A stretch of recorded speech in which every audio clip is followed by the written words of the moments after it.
Petúnia, temos tantos vídeos agora. De vez em quando, me deparo com uma de suas imagens e me lembro de tudo sobre o assunto novamente e eu as amo muito. Ah, legal, obrigada. Lembra-se do barrigudinho gigante? Eu amo o barrigudinho gigante. Ah, para qual vídeo foi esse de novo? Classificação. Lembra-se, estávamos falando sobre como um nome científico é muito mais confiável do que um nome comum? Especialmente um nome comum inventado? Oh sim, às vezes esqueço o que fiz. Você esquece? Bem, cada vídeo tem cerca de 200 imagens. Se eu não voltar e assistir os vídeos, eu esqueço. E quero dizer, nós temos mais de 50 vídeos, então levaria muito tempo. Acho que estaria mais inclinada a fazer isso se tivéssemos uma versão ML. NL uma o quê? Você sabe, muito longa, não li? Um resumo? Tipo um refresco apenas cobrindo os pontos principais. Um refresco. Agora espere, eu realmente não quero dizer que precisamos criar, mas nós criamos. Quero dizer, temos alguns vídeos agora em nossa lista de reprodução de biologia. E se alguém estivesse revisando, poderíamos ter esse vídeo de recapitulação, esse passeio pela playlist. Sim, mas agora, este vídeo seria muito mais longo do que nossos vídeos curtos, obviamente, mas poderia ser uma ferramenta de estudo útil para conectar as principais partes do conteúdo. Concedido, teria apenas pontos principais. Não tudo. Bem, eu acho que seria útil, mas, além disso, esse passeio seria para ser muito pausado. Há muito vocabulário em biologia. Vamos colocar Gus nisso. Ele pode segurar o sinal de pausa para que as pessoas saibam quando pausar o vídeo para que possamos fazer perguntas ao espectador. E se as perguntas forem difíceis de responder, esse pode ser um bom indicador para conferir o vídeo ao qual corresponde. Você está pronta para passear, Petúnia? Ah, na verdade, este vai ser um passeio rápido. E já que cobre apenas uma pequena parte de cada conceito, nunca se esqueça que a biologia está cheia de exceções e detalhes, mais do que podemos abranger. Mas isso é ótimo para explorar mais. Começamos com características da vida. O que torna um organismo vivo ou não vivo? A vida é difícil de definir, e há exceções quando se olha para as características da vida.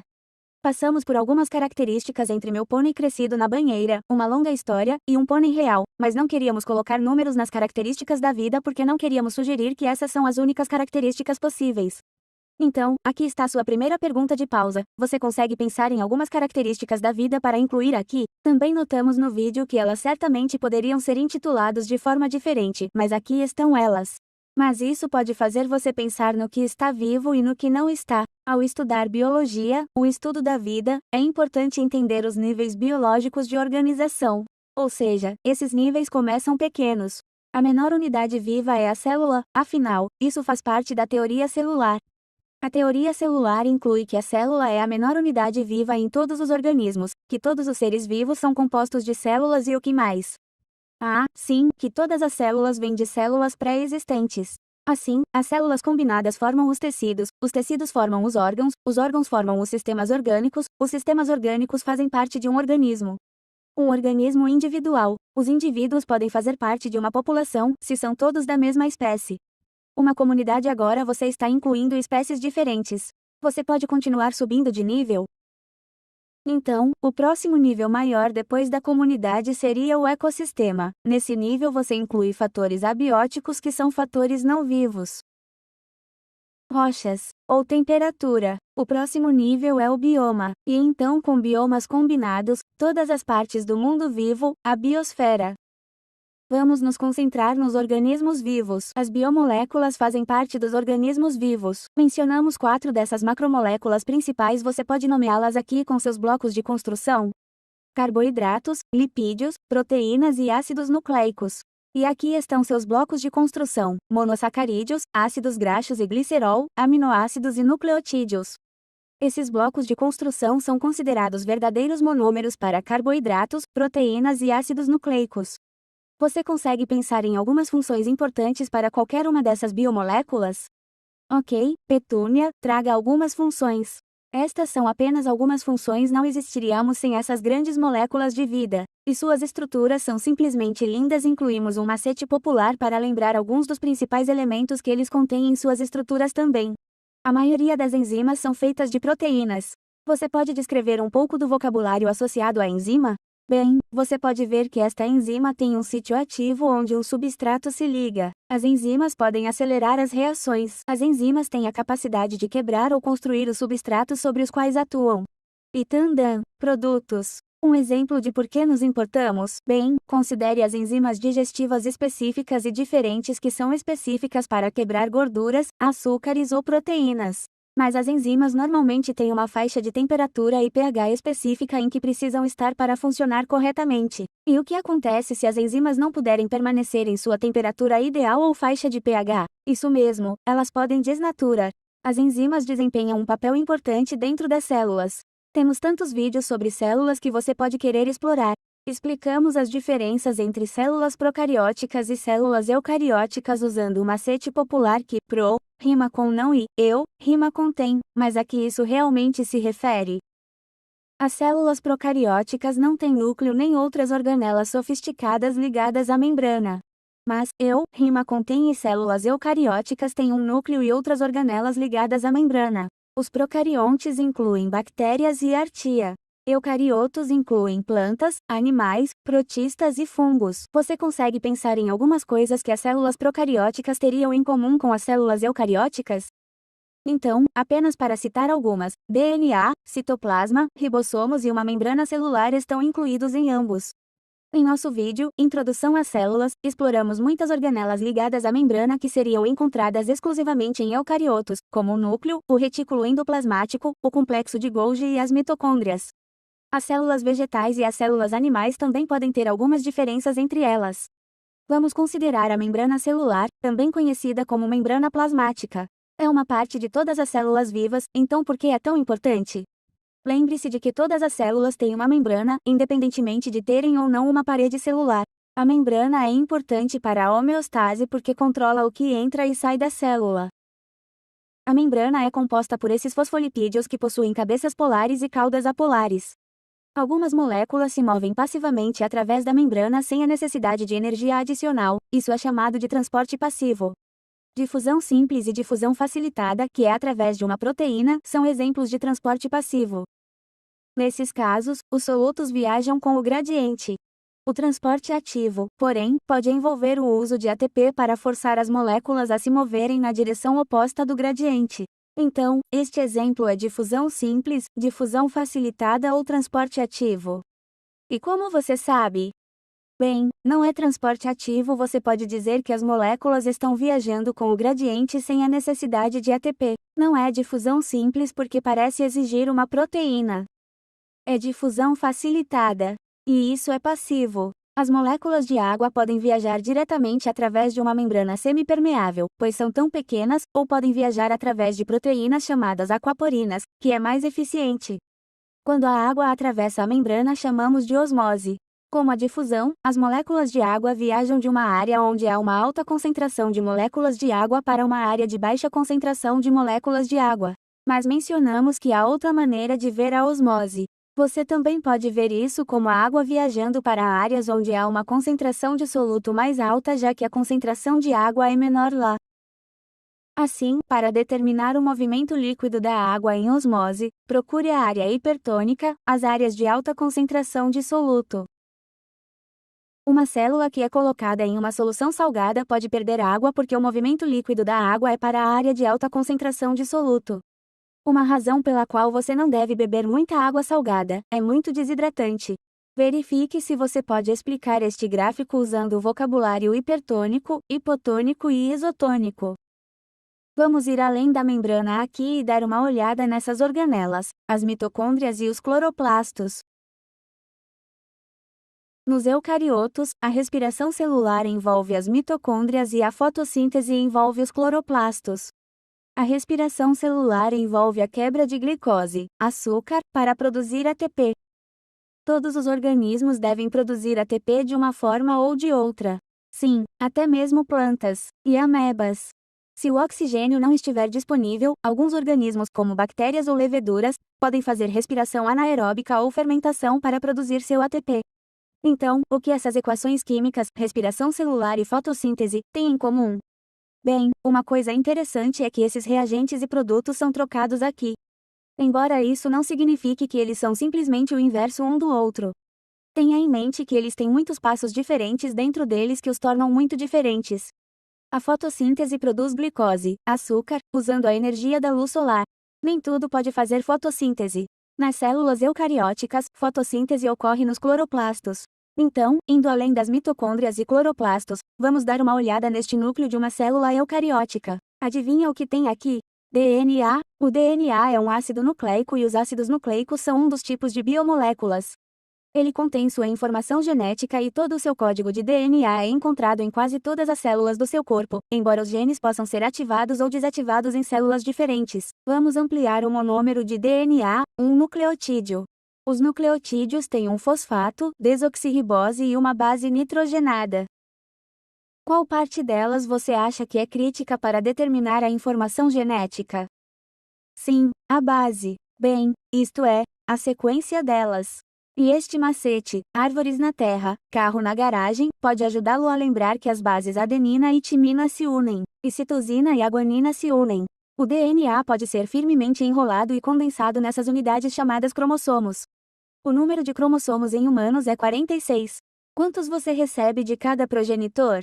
Bem, você receberia 23 do genitor feminino e 23 do genitor masculino. Isso é realmente importante mais tarde quando falamos sobre divisão celular, porque os cromossomos são mais portáteis quando se trata de divisão celular. Afastando o zoom, o DNA é composto de duas fitas antiparalelas. Uma fita corre de 5 a 3, e a outra fita corre de 3 a 5. Agora, as células do seu corpo precisam fazer cópias de seu DNA. Por quê? Quando você faz uma nova célula do corpo, você faz células do corpo para crescimento e reparo. Você precisa de DNA para entrar nessa nova célula do corpo, pois esse é seu material genético. Daí a necessidade de replicação do DNA. Fazer mais DNA. Nós temos algumas enzimas importantes aqui. Você pode se lembrar o que essas enzimas fazem? O DNA deve ser desenrolado por uma enzima chamada helicase. Primase é uma enzima que estabelece primers. Os primers são necessários porque outra enzima chamada DNA polimerase os requer para começar a construir. A DNA polimerase constrói a nova fita apenas na direção de 5 para 3. E por causa dessa construção direcional, uma dessas novas fitas será uma fita atrasada, pois a DNA polimerase tem que continuar correndo aqui perto de onde o desenrolamento está acontecendo. Isso causa fragmentos na fita atrasada conhecidos como fragmentos de Okazaki. A ligase pode eventualmente estar envolvida na ligação desses fragmentos. Então nós mencionamos que você tem que replicar o DNA antes de fazer novas células. Esse é um evento controlado que acontece em algo conhecido como ciclo celular. Você se lembra das fases do ciclo celular, muitas vezes mostradas em um gráfico de pizza como este? O ciclo celular inclui G1, a célula está crescendo, fase S, síntese de DNA é quando o DNA se replica, G2, célula cresce um pouco mais para se preparar para a divisão, e depois a fase M, que inclui mitose e citocinese. G1, S e G2 fazem parte da intérfase, de modo que a célula não está se dividindo durante esse tempo, mas uma vez que entra na fase M, ela se divide. Existem pontos de verificação que controlam se uma célula pode continuar durante o ciclo. Se uma célula não atende aos requisitos do ponto de verificação, ela é corrigida ou deve sofrer apoptose, o que significa que a célula se destrói. Este ciclo celular altamente regulado é controlado por muitas proteínas diferentes, algumas das quais mencionamos incluem CDK, ciclina e P53. As células cancerosas são células do corpo que não respondem corretamente a esses pontos de verificação e tendem a se dividir fora de controle. Elas também podem ter outros problemas, como aumentar demais seus próprios fatores de crescimento, não ancorar adequadamente e não funcionar corretamente. Agora, mencionamos que este ciclo celular tem fase M que inclui mitose. Então, o que é mitose? A mitose faz parte da divisão celular. Que tipo de células ela produz? Nos humanos e em muitos outros organismos, produz células corporais idênticas. Como células da pele produzindo células da pele ou células do estômago produzindo células do estômago. Ótimo para crescimento de um organismo ou substituição de células desgastadas. Durante a mitose, os cromossomos, que são formas condensadas de DNA e proteína, podem ser movidos mais facilmente para a célula filha recém-formada. Repassamos o macete do PMAT para lembrar os estágios prófase, metáfase, anáfase e telófase. A citocinese divide o citoplasma e divide completamente a célula real. O que é realmente fácil de confundir com mitose? Meiose. Meio que gostaria que não soassem tão parecido. De qualquer forma, que tipo de células a meiose faz? Em humanos e muitos outros organismos, a meiose produz gametas que são críticos para a reprodução sexual. Também conhecidos como espermatozoides e óvulos, esses gametas têm metade do número de cromossomos de uma célula do corpo. Os gametas são H-haploides, o que significa que eles têm um conjunto de cromossomos. As células do corpo são diploides, o que significa que tem dois conjuntos de cromossomos. PMAT acontece duas vezes aqui na meiose. Você tem sua célula inicial aqui, que é diploide.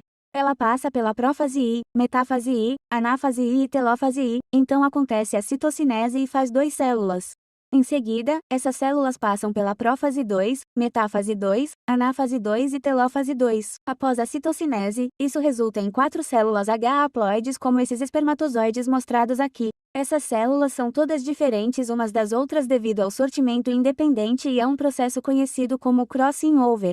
Então, o que é crossing over novamente e quando isso acontece? O crossing over acontece durante a prófase I e é quando pares de cromossomos homólogos podem trocar informações entre si. Então, uma vez que a meiose é um processo importante para a produção de espermatozoides e óvulos para a reprodução sexual em humanos e muitos outros organismos, como isso está envolvido com os alelos e genes que um organismo bebê pode herdar?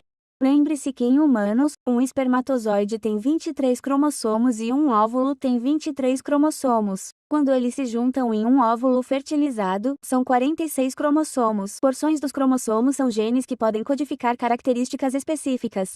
Muitas características realmente envolvem vários genes. Os genes podem vir em variedades conhecidas como alelos. Alelos são formas de um gene.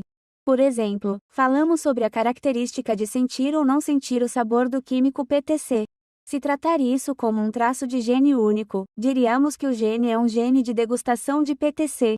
Mas o alelo que pode estar em um cromossomo, que é uma forma do gene, pode ser de sabor. Neste caso, usamos uma letra maiúscula T para indicar que é um alelo dominante, ou sem sabor. Neste caso, usamos uma letra minúscula T para indicar que é um alelo recessivo. Na herança mendeliana, os alelos recessivos são expressos se o alelo dominante não estiver presente. Então, alguém que herda um genótipo dominante homozigoto de TT teria um fenótipo que é de sentir o gosto de PTC. Quais seriam os fenótipos desses outros dois? Alguém que herda um genótipo heterozigoto TT teria um fenótipo que também é de sentir o gosto de PTC. Apenas alguém que herda um genótipo TT homozigoto recessivo teria um fenótipo de não sentir sabor de PTC. Novamente, supondo que seja uma característica de um único gene, e como mencionamos no vídeo, pode ser mais complexo do que isso. Então, falando de alelos e genes, é hora de um passeio super rápido pelos diferentes tipos de genética que abrangemos. Começamos com cruzamentos mendelianos básicos monohíbridos e dihíbridos. Você poderia explicar, com suas próprias palavras, como completar esses quadrados de Punnett e como escrever as proporções de genótipo e fenótipo da prole? Para obter ajuda com a resposta a essas perguntas, confira os vídeos sobre esses dois tópicos especificamente, pois há várias etapas para resolvê-los. Em seguida, falamos sobre algumas heranças não mendelianas, incluindo traços ligados ao sexo e alelos múltiplos. Se eles não parecerem familiares, você também pode revisar esses vídeos. Também mencionamos dominância incompleta e codominância. Qual é a diferença entre dominância incompleta e codominância? Este gráfico pode ajudar. Note que na codominância ambos os alelos são expressos. Na dominância incompleta, você pode ver como o fenótipo pode ter uma aparência quase intermediária. Das duas características não há dominância completa quando esses dois alelos estão presentes. Por fim, temos um vídeo sobre linhagens. As linhagens podem ser usadas para rastrear um traço de interesse, seja um traço ligado ao sexo ou um traço autossômico. Em uma linhagem, os indivíduos do sexo feminino são representados por círculos, os do sexo masculino são representados por quadrados e os indivíduos que têm a característica que está sendo rastreada são representados por círculos ou quadrados sombreados. Agora, quando estamos falando sobre essas características fascinantes, você pode se perguntar, como o DNA realmente codifica suas características? Bem, o DNA pode codificar proteínas e as proteínas estão envolvidas com muitas características. As proteínas estão envolvidas no transporte, na estrutura, na atuação como enzimas que fazem todos os tipos de materiais, na proteção do corpo, e muito mais. A cor dos seus olhos se deve às proteínas envolvidas na produção de pigmentos. Portanto, a síntese de proteínas, ou seja, produzir proteínas é muito importante. Você se lembra das duas etapas principais na síntese de proteínas? O primeiro passo é a transcrição que produz mRNA dentro do núcleo. A segunda etapa é a tradução que ocorre no ribossomo e produz uma cadeia de aminoácidos conhecida como polipeptídeo. As proteínas podem ser constituídas por um ou mais destas cadeias polipeptídicas. Também mencionamos outras formas de RNA, como rRNA e tRNA, bem como ler um gráfico de códons para determinar quais aminoácidos são produzidos. As proteínas geralmente precisam de dobramento completo para serem totalmente funcionais. Também temos um vídeo sobre dobramento e estrutura de proteínas. Agora sobre o assunto deste gráfico de códons, você notará que as bases são lidas em 3 para determinar um aminoácido específico. Essas 3 bases no mRNA são conhecidas como códon. O tRNA possui um anticódon que complementa o códon do mRNA. Os tRNAs também carregam o aminoácido correspondente. Mas e se houver uma mutação no DNA ou mRNA? Quando falamos de mutações, mencionamos primeiro as mutações genéticas. Isso pode incluir substituição, deleção ou inserção. Você se lembra de quais destes são mais propensos a resultar em uma mutação de frame shift? Um frame shift é uma mudança no quadro de leitura. As bases são lidas em 3, de modo que uma mutação de frame shift é mais comumente causada por uma inserção ou deleção. Se você adicionar ou deletar uma base, é possível alterar todo o quadro de leitura dependendo de onde ela ocorre. Com a substituição, você normalmente afetaria apenas um códon. Agora, nem toda mudança na base significa que o aminoácido será diferente. Vê como todos esses códons ainda codificam o aminoácido leucina? Também discutimos mutações cromossômicas. Você pode nomear e descrever algumas mutações cromossômicas? Mencionamos duplicação, deleção, inversão e translocação. Como mencionado, as mutações podem ser neutras. Elas também podem ser prejudiciais ou, potencialmente, até benéficas. Mas as mutações são aleatórias, o organismo não quer sofrer mutações ou ter algum traço determinado. Este é um bom momento para falar sobre seleção natural. Pegue esses sapos, sentados em troncos, são todos da mesma espécie. Pode haver variedade, mesmo dentro da espécie, devido a processos como seleção independente e crossing over durante a meiose ou a partir de mutações. Os sapos dessa população de cor mais escura se misturam mais facilmente a esse ambiente específico. Um predador pode ter uma chance maior de consumir os sapos verdes mais leves e fáceis de ver. Os sapos verdes mais escuros podem ter mais aptidão do que os sapos mais claros. A aptidão, no sentido biológico, é determinada não por quão fortes eles são ou por quanto tempo eles vivem, mas por quantos descendentes eles têm. Esses sapos verdes mais escuros passam seu DNA para seus descendentes. Os novos sapos bebês terão DNA de seus pais. Os sapos verdes mais claros estão sendo selecionados, pois são mais fáceis de ver neste habitat específico. Durante um longo período de tempo, você poderia esperar ver uma maior frequência de sapos mais escuros na população. Esse mecanismo de evolução é conhecido como seleção natural, que atua nas populações. Então, como a seleção natural se compara à deriva genética? Bem, tanto a deriva genética quanto a seleção natural são mecanismos de evolução. Na seleção natural, organismos com características que resultam em alta aptidão reprodutiva tendem a ser mais frequentes em uma população ao longo do tempo. Mas com a deriva genética, os organismos que sobrevivem e têm descendentes foram selecionados aleatoriamente e eles não são necessariamente mais aptos biologicamente. Em vez disso, é mais como se os organismos ganhassem no jogo de azar de um evento. Confira o efeito gargalo e o efeito fundador, que são formas disso. Mencionamos em nosso vídeo de seleção natural um exemplo envolvendo bactérias e resistência a antibióticos que continua sendo uma grande preocupação em nosso mundo. Mas vamos falar mais sobre bactérias em geral.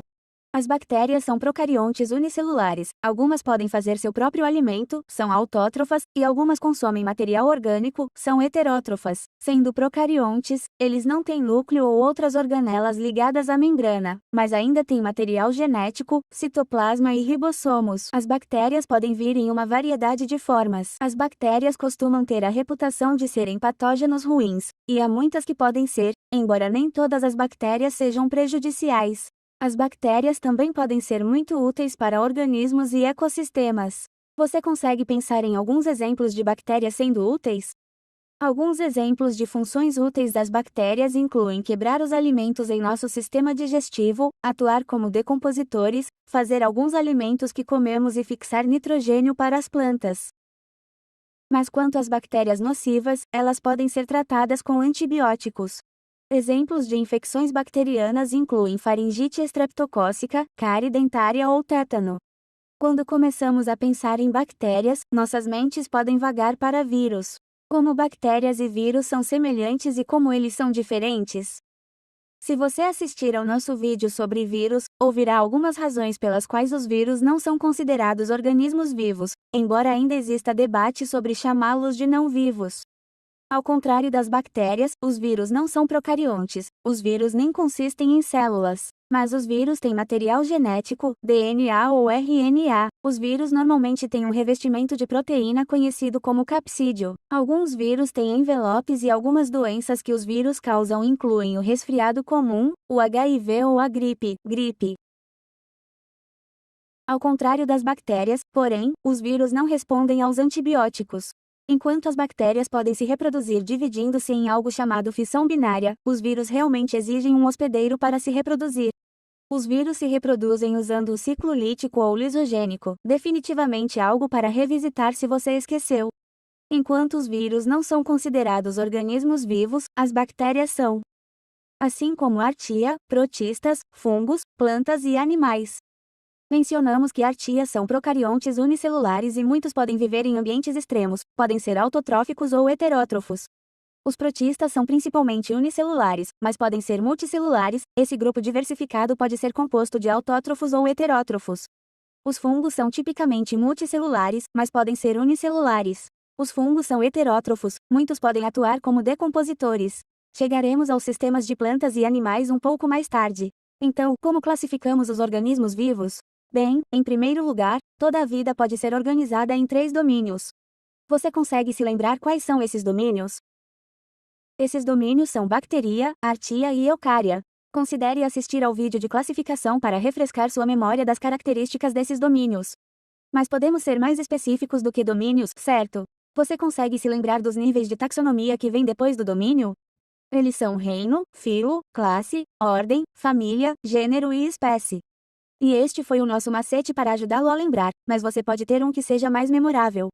A questão sobre a classificação é que ela está mudando à medida que aprendemos mais sobre o parentesco a partir de evidências de DNA.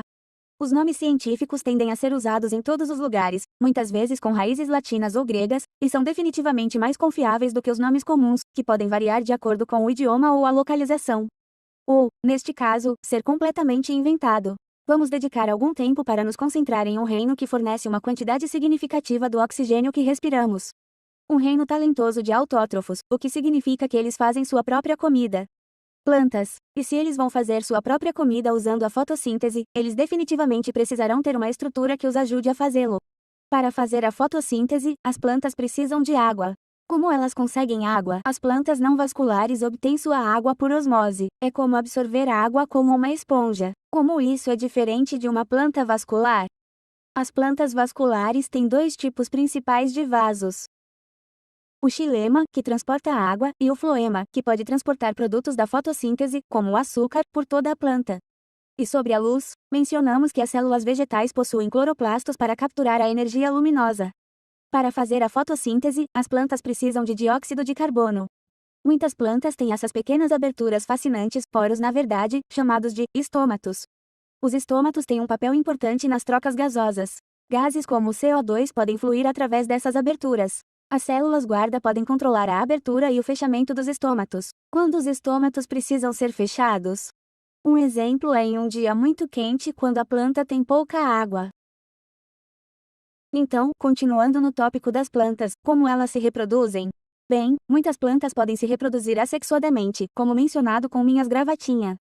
Mas muitas plantas, incluindo as gravatinha, podem se reproduzir de forma sexuada. Nós cobrimos apenas a reprodução sexuada em plantas com flores no momento deste passeio, também conhecido como reprodução em angiospermas. As angiospermas normalmente têm pétalas para atrair polinizadores e muitas oferecem néctar para atraí-los também. Muitas angiospermas têm sépalas que protegem o botão floral em desenvolvimento. Ok, então você se lembra das partes masculinas e femininas que podem estar dentro de uma estrutura de flor? As partes masculinas da flor incluem a anteira e o filamento, essa coisa toda aqui é o estame. As partes femininas da flor incluem o estigma, o estilete e o ovário, tudo isso aqui é o pistilo.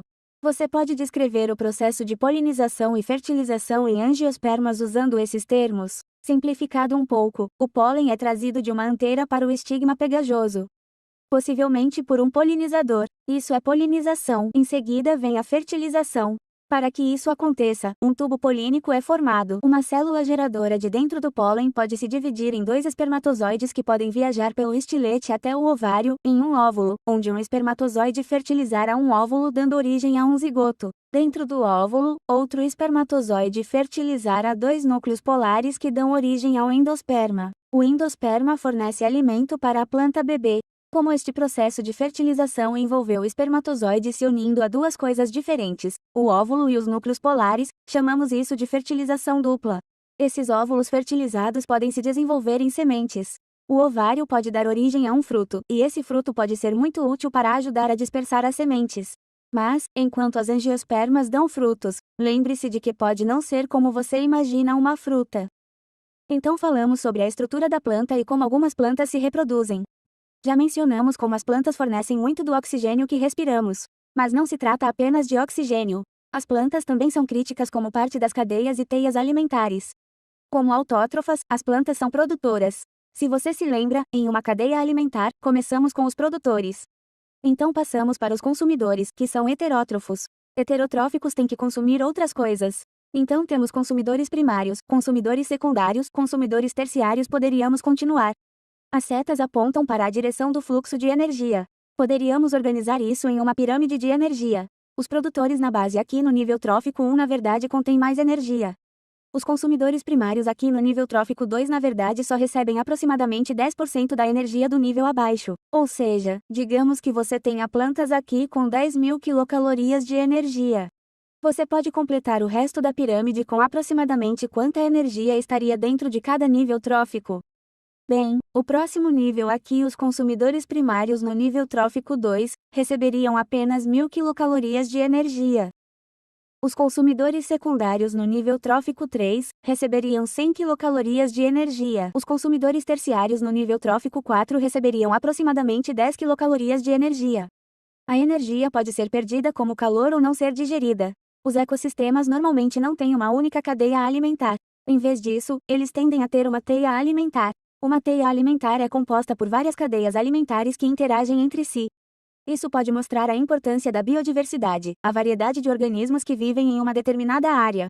A biodiversidade pode contribuir para a sustentabilidade de uma comunidade, mas como elas se desenvolvem? Isso nos leva ao nosso vídeo de sucessão ecológica. A sucessão ecológica é um processo ao longo do tempo de organismos em uma comunidade ecológica. Na sucessão primária, a área em que isso está acontecendo geralmente é nova sem solo. Um exemplo poderia ser um fluxo de lava de um vulcão que esfriou e deixou para trás essa nova área sem solo presente. Normalmente você tem uma espécie pioneira, que é um nome para a espécie que coloniza primeiro. Líquen ou musgo, por exemplo. Depois que as espécies pioneiras colonizam a área, elas lentamente quebram a rocha em substratos menores e mais adequados para as plantas, e com o tempo, contribuem com mais matéria orgânica no solo recém-formado que sustentará as plantas. Pequenas plantas vasculares, como gramíneas, podem entrar. Arbustos podem seguir, depois árvores. Os animais continuam a se mover para a área. Quanto tempo isso leva pode variar, mas muitas vezes são centenas de anos antes de você começar uma comunidade clímax. Então, como isso é diferente da sucessão secundária? Com sucessão secundária, você está falando de uma área que já teve plantas e animais e uma comunidade ecológica acontecendo. Mas então há um distúrbio ecológico, como um incêndio florestal ou atividade humana. O solo ainda está lá e esse é o grande ponto-chave aqui, porque sua espécie inicial pode ser de plantas pequenas, pois já há solo lá.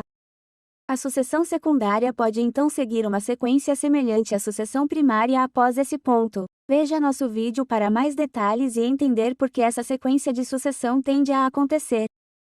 As comunidades compõem os ecossistemas e, para que esses ecossistemas funcionem, precisamos ter ciclos. Você provavelmente aprendeu sobre o ciclo da água na escola primária. Aprender sobre o ciclo do carbono e o ciclo do nitrogênio tende a ser explorado mais tarde no ensino fundamental ou médio. Então, vamos recapitular isso do nosso vídeo do ciclo de nitrogênio e carbono.